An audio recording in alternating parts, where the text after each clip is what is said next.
तो नमस्कार। आज के क्लास में हम लोग देखने वाले हैं क्लास 7 हिस्ट्री का चैप्टर नंबर 3 दिल्ली 12वीं से 15वीं शताब्दी। प्यारे बच्चों, इस क्लास में हम लोग इस चैप्टर का सभी प्रश्न उत्तर देखेंगे। प्यारे बच्चों, अगर आप लोग इस चैप्टर को नहीं पढ़े हुए हैं तो आप लोग पढ़ लीजिएगा। पढ़ने के लिए आपको क्या करना पड़ेगा मैं आपको बता देता हूँ, उसके बाद हम लोग सभी प्रश्न उत्तर को सॉल्व करेंगे। ठीक है, पढ़ने के लिए आप लोग को नीचे डिस्क्रिप्शन बॉक्स से मेरा ऐप को डाउनलोड करना है। माई ऐप को डाउनलोड कीजिए एंड वहाँ से क्लास 7 का कोर्स आप लोग सेलेक्ट कीजिए और वहाँ से जाकर आप लोग सारा विषय का सारा चैप्टर पढ़ सकते हैं। ठीक है, तो जाइएगा वहाँ से पढ़ लीजिएगा। देखिए यहाँ पर आपका जो भी है बाबू दिल्ली के शासक के बारे में, तो इसको याद करना होगा। जैसे देखिए राजपूत वंश में जैसे तोमर में बात करें तो ये देखिए बाबू, ये आरंभिक 12वीं शताब्दी 1165 की बात है। ये अनंगपाल जो थे ये 1130 से लेकर 1145 तक शासन किए थे। चौहान साहब मतलब पृथ्वीराज चौहान जो है ना, चौहान वंश के, ये क्या किए थे 1175 से 1192 तक शासन किए थे। ठीक है ना, चौहान कब तक किए थे 1165 से लेकर 1192 तक। तो आप लोग ये क्या कीजिए बाबू, याद कर लीजिए। पूरा आपका दिया गया है, इसको आपको क्या करना पड़ेगा, याद करना पड़ेगा। तो उसको याद कर लीजिएगा। ठीक है, फिलहाल आज के क्लास में हम लोग क्या करेंगे, सारा प्रश्न उत्तर करने वाले हैं। तो चलिए बच्चों, आप लोग रेडी हो जाइए। कहता है फिर से याद करें, फिर से आपको मतलब पूरा चैप्टर पढ़ने के बाद एक बार हम रिवाइज करवाते हैं। ठीक है, क्वेश्चन आंसर करने का मतलब ये होता है कि आपको अगर क्वेश्चन बन गया चैप्टर पढ़ने के बाद तो ये समझ जाइए कि आपको पूरा चैप्टर समझ में आ गया, थ्योरी समझ में आ गया। ठीक है, चलिए फर्स्ट क्वेश्चन देखिए, कहता है कि दिल्ली में पहले पहले किसने राजधानी स्थापित की। तो बच्चों देखिए, हम आपको सटीक उत्तर देने का प्रयास करते हैं। ठीक है ना, देखिए बहुत छोटा उत्तर देंगे सब की, ताकि सारे बच्चे को याद हो जाए। लिखिएगा तोमर राजपूतों ने अनंगपाल, तोमर राजपूतों के अनंगपाल ने सबसे पहले दिल्ली में अपनी राजधानी स्थापित की। कौन कहते बाबू, अनंगपाल। अभी हम तुरंत आपको इनके बारे में बताए थे।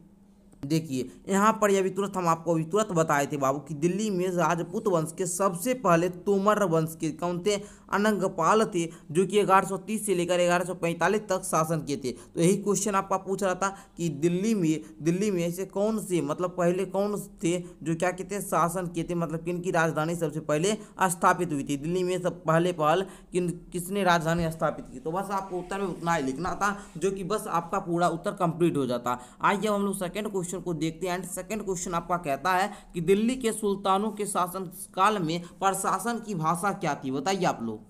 तो बच्चों ये क्वेश्चन भी काफी आसान है एंड आप लोग उत्तर में लिखोगे कि दिल्ली के सुल्तानों के अधीन प्रशासन की जो भाषा थी बाबू वो फारसी थी। कैसी भाषा थी बाबू, फारसी थी। बस इतना ही उत्तर में लिखना है, आगे बढ़िए। एंड क्वेश्चन नंबर 3 की ओर बढ़ते हैं हम लोग। क्वेश्चन नंबर 3 आपका कहता है कि किसके शासन के दौरान सल्तनत का सबसे अधिक विस्तार हुआ। तो बच्चे आपको उत्तर में लिखना है कि मुहम्मद तुगलक के शासन काल में सल्तनत अपनी सबसे दूर तक पहुंचे, मतलब इनके सबसे ज़्यादा विस्तार का इनके शासन में हुआ था। तो बताइएगा मोहम्मद तुगलक के शासन में। ठीक है, किनके शासन काल में बाबू, तो मुहम्मद तुगलक के शासन काल में। ओके, तो बच्चे आप लोग बहुत सारे बच्चे बोलेंगे सर याद नहीं होता है। बताइए, अब राजा महाराजा का नाम है तो उसको याद करना पड़ेगा। पता होगा आपको कि इतिहास जो है बाबू, कोई किस्सा वगैरह रहता, कोई युद्ध वगैरह रहता तो उसको हम समझा सकते थे, लेकिन जो राजा का नाम है बताइए किनका शासन में, किनके शासन काल में सल्तनत जो है बाबू अधिक विस्तार हुआ, तो इसको तो आपको याद करना पड़ेगा ना। राजा का नाम याद करना पड़ेगा मुहम्मद तुगलक, तो उसको आप लोग याद करेंगे ना, तो बिना याद किए ये काम नहीं चलेगा, तो इसको आपको याद करना पड़ेगा। ठीक है, आइए चौथा क्वेश्चन है, इब्न बतूता किस देश से भारत में आया था। तो आप लोग उत्तर में लिखिएगा कि इब्न बतूता जो थे वो मोरक्को, कौन से बाबू, मोरक्को से भारत की यात्रा की थी। ठीक है, मतलब भारत आए थे। ठीक है, इब्न बतूता जो थे वो मोरक्को से कहाँ आए थे बाबू, भारत आए थे। ठीक है, आगे बढ़िए। नेक्स्ट हम लोग आइए समझे का क्वेश्चन नंबर 5 को लेते हैं। क्वेश्चन नंबर 5 आपका कहता है कि न्याय चक्र के अनुसार सेनापतियों के लिए किसानों के हितों का ध्यान रखना क्यों जरूरी था। आप लोग उत्तर लिखना शुरू कर दीजिए एंड लिखना शुरू कीजिए बाबू कि लिखिए कि न्याय के चक्र के अनुसार लेकिन किसान राजस्व का भुगतान तभी कर सकते हैं जब वे समृद्ध और खुश हैं। ठीक है ना, तो यहाँ पर आपका बोल रहा था किसान के हितों को ध्यान में रखना क्यों महत्वपूर्ण था, तो लिखेंगे न्याय चक्र के अनुसार, है ना, इन्हीं के अनुसार बताना था। तो लिखेंगे न्याय चक्र के अनुसार, लेकिन को हटा दीजिए, लेकिन को आपको नहीं लिखना है। ठीक है, किसान न्याय चक्र के अनुसार किसान राजस्व का भुगतान तभी कर सकते थे जब वे समृद्ध और खुश थे, तो लेकिन का आपको नहीं लिखना था। ठीक है, लेकिन को छोड़कर आपको जो भी बाकी है सबको लिख देना है। ओके, चलिए आगे आइए बाबू। कहता है सल्तनत की आंतरिक और बाहरी सीमाओं से क्या तात्पर्य है। जो कि आप लोग क्वेश्चन नंबर 6 को यहाँ पर देख सकते हैं कि सल्तनत की भीतरी और बाहरी सीमा से आप क्या समझते हैं। तो आइए हम 6 नंबर क्वेश्चन का उत्तर बताना शुरू करते हैं। लिखिएगा कि सल्तनत, पहले उत्तर यहाँ पर ऐसे इस प्रकार दे दीजिए और उसके बाद लिखना शुरू कीजिए, आंसर में लिखना शुरू कीजिए प्यारे बच्चों कि सल्तनत की आंतरिक सीमाओं में गैरिसन है ना बाबू, गैरिसन, कस्बों और गंगा यमुना दोआब के भीतरी इलाके शामिल हैं। ठीक है, सल्तनत की बाहरी सीमाओं में दक्षिणी भारत की और विजित क्षेत्र शामिल हैं जो दिल्ली से दूर है। ठीक है, बस आपको उत्तर में यहाँ तक ही क्या करना है, लिखना है। आगे बढ़िए, क्वेश्चन नंबर 7 आप लोग के सामने आ चुका है। क्वेश्चन नंबर 7 बहुत इंपॉर्टेंट है, तो क्वेश्चन नंबर 7 को समझिए। कहता है मुक्ति अपने कर्तव्यों का पालन करे या सुनिश्चित करने के लिए कौन कौन से कदम उठाए गए थे। आपके विचार से सुल्तान के लिए आदेशों का उल्लंघन करना चाहने के पीछे उनके क्या कारण हो सकते थे। तो बताना है आपको, आंसर में क्या लिखेंगे। तो देखिए क्वेश्चन थोड़ा सा बड़ा था, फिर भी आपको उत्तर हम आसान तरीका से बताएंगे, पॉइंट वाइज बताएंगे ताकि आसान लगे। तो बच्चों उत्तर में आप लोग लिखना शुरू कीजिए। यह सुनिश्चित करने के लिए उठाए गए कदम की मुक्ति अपने कर्तव्यों का पालन करे। फर्स्ट आप लोग देकर पॉइंट देंगे और लिखेंगे कि मुक्ति का कर्तव्य सैन्य अभियानों का नेतृत्व करना और अपने एकता में कानून व्यवस्था बनाए रखना था। ठीक है, दूसरा क्या था कि उनके कार्यालय में विरासत में नहीं दिया गया था। ठीक है, ये दूसरा कंडीशन था। तीसरा क्या था कि उन्हें स्थानांतरित किए जाने से पहले थोड़े समय से एकता सौंपा किया गया था। पांचवा में आप लोग देकर लिखे कि इस बात का ध्यान रखा जाता था कि मुक्ति केवल राज्य द्वारा निर्धारित कर दी एकत्र करे और उसके पास आवश्यक संख्या में सैनिक करे। ठीक है, बस इतना ही आपको उत्तर में लिखना है। ठीक है, इसको आप लोग को नहीं लिखना। तो आइए हम इसको क्या करते हैं बाबू, मिटा देते हैं। ठीक है ना, ताकि बच्चे आपको दिक्कत नहीं हो, तो इसको हम क्या करते हैं, मिटा देते हैं पूरा। इसको आपको उत्तर में नहीं लिखना है। ओके, चलिए बस आपको इतना ही लिखना है। चलिए अब हो गया ना, चलो बस अब आपको क्या करना है, उतना ही उत्तर में लिखना है।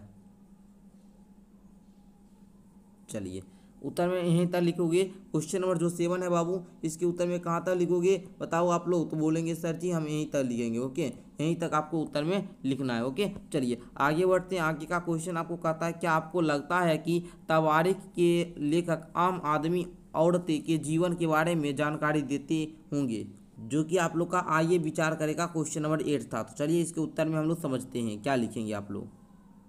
आंसर में लिखना सारे बच्चे शुरू कर दीजिए। लिखिए नहीं, मुझे नहीं लगता है कि तवारीख के लेखक आम आदमी और औरतों के जीवन के बारे में जानकारी देते होंगे, क्योंकि उनका लेखन जो था बाबू वो क्या था, सुल्तानों की प्रशंसा करने और इनाम पाने के लिए था। उनका आम लोगों से कोई लेना देना नहीं था। साथ ही वे प्रशासन का हिस्सा थे और कस्बों में रहते थे, आम लोगों के जीवन में ज़्यादातर अनजान थे। अब बताइए, कोई भी टीचर है सब बच्चों की कहानी नहीं सुनाते हैं। सुनाते हैं किस बच्चों की कहानी, जो बच्चा मतलब क्या संघर्ष करके और कुछ अच्छा अचीव करता है। मतलब मान लीजिए कोई बच्चा है मेहनत करके कोई अच्छा रिजल्ट सर को ला कर देता है, अच्छा नाम रोशन करता है, कोई एग्जाम में तुरंत मतलब फर्स्ट अटेम्प्ट में अच्छा तरीका से क्वालिफाई कर जाता है, तो उनका नाम टीचर लोग याद रखते हैं। तो वही बात है, जो अच्छा काम किया आम लोगों का नाम याद नहीं करते, आम स्टूडेंट का नाम याद नहीं रखते हैं। ठीक है, चलिए देखिएगा आगे का क्वेश्चन है कि आपका कि दिल्ली सल्तनत के इतिहास में रजिया सुल्तान और द्वितीय थी। क्या आपको लगता है कि आज महिला नेताओं को ज़्यादा आसानी से स्वीकार किया जाता है।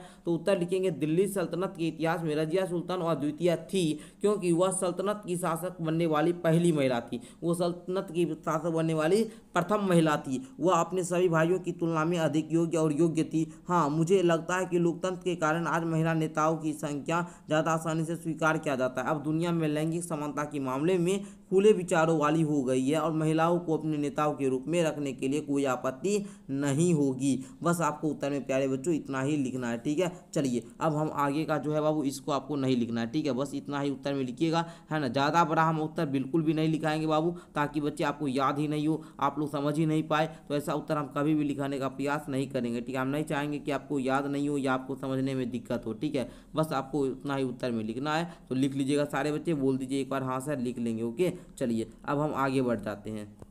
आगे बढ़िए, आगे क्वेश्चन नंबर 10 को आप लोग देखिए। क्वेश्चन नंबर 10 आपका क्या कहता है प्यारे बच्चों। क्वेश्चन नंबर 10 को सभी बच्चे ध्यान से समझेंगे। कहता है आपका कि दिल्ली के सल्तनत जंगलों को काटने में क्यों रुचि रखते थे।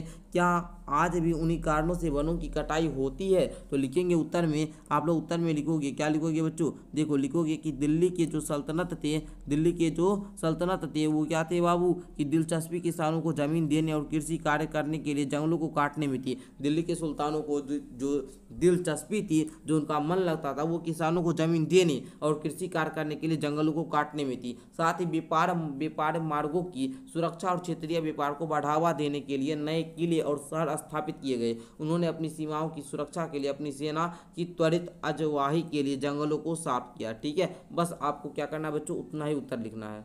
तो बच्चों आपको उत्तर में बस इतना ही लिखना है जो कि मैंने दे दिया। अब आप लोग इतना तो सारे बच्चे लिख ही सकते हैं यहाँ तक, तो यहाँ तक लिख लीजिएगा। मात्र 4 लाइन में, 4 से 5 लाइन में आपका ये उत्तर कंप्लीट हो चुका है। तो आई होप कि क्वेश्चन नंबर 10 का उत्तर भी अच्छे तरीके से समझ में आ चुका होगा। एंड क्वेश्चन नंबर आप लोग आगे देखिए, है ना, यही आपका बुक में क्वेश्चन होगा, तो इसी के उत्तर में वो लिखना था। 11 में कहता है कि पता लगाइए, क्या आपके इलाके में दिल्ली के सुल्तानों द्वारा बनाई गई कोई इमारत है? क्या आपके इलाके में भी और कोई ऐसी इमारत है जो 12वीं से 15वीं सदी में बीच बनाई गई? क्योंकि आपका जो चैप्टर है बाबू यही है 12वीं से 15वीं शताब्दी, ठीक है ना, तो वही के बारे में आपको पूछ रहा था, तो आप लोग बताएंगे। अगर है तो बाबू बताना। इनमें से कुछ इमारतों का वर्णन करना है आप लोगों को, और उनको क्या करना है, रेखांकित करना है। ठीक है, उनको क्या करना है बाबू, रेखांकित करना है। ठीक है, चलिए देखते हैं हम लोग। तो हम तो अपने अनुसार आपको बताएंगे, लिखिएगा। हाँ, कई ऐसी इमारत है, इनमें से कुछ 12वीं से 15वीं सदी में के बीच बनी है। जैसे में लिख लेंगे जमाली कमाली मस्जिद, सीडी फोर्ट, बेगमपुरी मस्जिद, मोटे की मस्जिद, रजिया का मकबरा, कुतुब मीनार, तुगलक आबाद किला, फिरोज शाह कोटला, है ना बाबू, कोटला, है ना बाबू। तो इस प्रकार आपको क्या करना, उत्तर में लिखना है। ओके, तो मुझे आशा है कि आपको सारे प्रश्न का उत्तर लिखने में बहुत ही ज़्यादा सुविधा मिला होगा और आप लोग को क्लास भी अच्छा लगा होगा। अगर अच्छा लगा प्यारे बच्चों, तो आपको क्या करना है, बस 2 ही काम करना है। एक तो आपको क्या करना है, वीडियो को लाइक कर लेना है और अपने दोस्तों में क्लास को शेयर करके चैनल को सब्सक्राइब कर देना है। यहाँ पर आप लोग को क्लास 8 का और सब्जेक्ट अभी प्यारे बच्चों, क्लास 8 का और क्लास 7 का, अगर 7th के अगर आप बच्चे हैं तो बाबू 7th का आप लोग क्या कर सकते हैं, साइंस का आप लोग क्वेश्चन आंसर ले लीजिए, SST का सारा विषय का ले लीजिए, या फिर हिंदी इंग्लिश का लीजिए। सारा काम क्या किए, प्ले लिस्ट बना दिए। क्या किए बाबू, प्ले लिस्ट बना दिए। और जो बच्चे होंगे, आप लोग जैसे मान लीजिए दुर्वा बुक पढ़ना है, तो आप लोग दुर्वा पर वाला बुक पर क्लिक करेंगे, ठीक है ना, तो वहाँ पर आप लोग जाकर पढ़ भी सकते हैं और क्वेश्चन आंसर भी कंप्लीट कर सकते हैं। तो मिलते हैं एक नेक्स्ट क्लास के साथ, तब तक के लिए धन्यवाद। और भी अभी क्लास होने वाला, तो आप लोग पूरा वेट करके और आज के सारे क्लास को आप लोग पूरा कंप्लीट कीजिएगा। धन्यवाद बच्चों।